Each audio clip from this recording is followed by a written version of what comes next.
Yo, what's up? Mayong buntag sa tanan, mayong buntag. So, doon na tayo labas nga balita karong adlaw nga Sabado, pizza 5 sa bulan sa Agosto 2023, no? Labas nga balita gikan diri sa lungsod sa Larina. So, ganina mga around 7 o'clock in the morning, doon ako natagbuan nga duha ka fire truck nga nagsirin paangat sa bukid. So, expected ingid nga doon na sila i-responde nga sunog.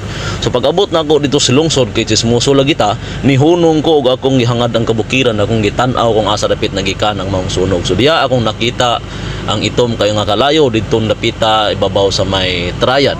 So akong gibuhat kay wala man ko makontento, giangat nako didto ni adto gid ko kay para nako masuta unsa gyud ang nasunog ditong napita. So pag abot nako didto, ang nahitabo dili lang sa day ako ang nakiasyoso daghan sa day may. So akong gibuhat nang interview ko sa akong mga kahibalag ditong napita ug diha akong nasuta sumala sa ila ang mga tubag nga ang hinungdan giday sa mong sunog mao ang kalayo.